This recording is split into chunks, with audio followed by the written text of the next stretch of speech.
புதுசா தமிழ் டப்பிங்கோட வெளிவந்திருக்கிற ஒரு மலையாள திரைப்படமான பிரின்ஸ் அண்ட் ஃபேமிலி திரைப்படம் எப்படி இருக்கு அப்படிங்கறத இந்த ரிவ்யூல பாத்திரலாம். இதுல கதையில படத்துல ஒரு ஃபேஷன் டிசைனரா வரக்கூடிய கதாநாயகன் பேரு தான் பிரின்ஸ்.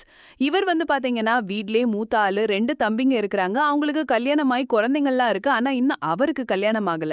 இப்படிப்பட்ட பேச்சுலர் லைஃப் வாழ்ந்துகிட்டு இருக்கக்கூடிய நம்ம கதாநாயகனுக்கு ஒரு மேட்ரிமோனி சைட்ல அன்னோன் ப்ரொஃபைல்ல போட்டோவே இல்லாம பாத்தீங்கன்னா ஒரு ரெக்வெஸ்ட் வருது. ஸோ அந்த ரெக்வெஸ்ட்ல வரக்கூடியவங்க தான் நம்ம கதாநாயகி.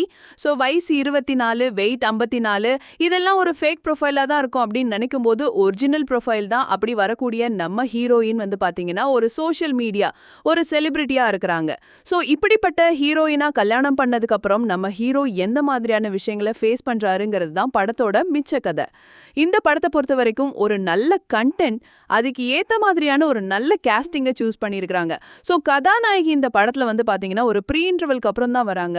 அவங்களோட எனர்ஜெட்டிக்கான அந்த பெர்ஃபார்மன்ஸ் தாங்க இந்த படத்தை தட்டி தூக்கிடுவேன் நான் சொல்லுவேன். ஸோ கரெக்டா அந்த மம்முட்டியா சாங்ல பாத்தீங்கன்னா ஆழத்துல இருந்து ஆரம்பிக்கக்கூடியது தான் சூப்பரான பெர்ஃபார்மன்ஸ். ஹீரோவை எடுத்துக்கிட்டோம் அப்படின்னா ஸோ அந்த வயசுக்கு ஏற்ற மாதிரியான ஒரு மெச்சோர்டான ஒரு பெர்ஃபார்மன்ஸை கொடுத்துருக்காரு. இது ஒரு காமெடி படமா இருந்தாலும் இந்த படத்துல எமோஷன் போர்ஷன்ஸுமே நல்லா ஒர்க் ஆச்சு. அதுல ப்ரீ கிளைமேக்ஸ்ல வரக்கூடிய அந்த ஹோட்டல் டிபேட்டை வச்சு தான் இந்த படத்தோட கதை இருக்க போகுதுங்கிறதுனால அந்த இலைய பாத்தீங்கன்னா முன்னாலேயே யூஸ் பண்றது, ரீயூஸ் பண்றாங்க அப்படிங்கறத ஸ்டார்டிங்ல இருந்தே காமிச்சிருப்பாங்க. அதெல்லாம் நல்லா இருந்துச்சு.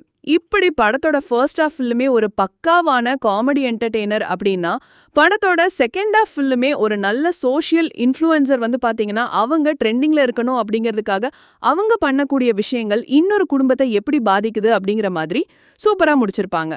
மொத்தத்துல ஃபேமிலியோட பார்த்து என்ஜாய் பண்ற மாதிரியான ஒரு நல்ல கமர்ஷியல் படம். கண்டிப்பா மிஸ் பண்ணாம பாருங்க. தமிழ் டப்பிங்கோட இப்போதைக்கு அவைலபிளா இருக்கு. கண்டிப்பா மஸ்ட் வாட்சபிள்.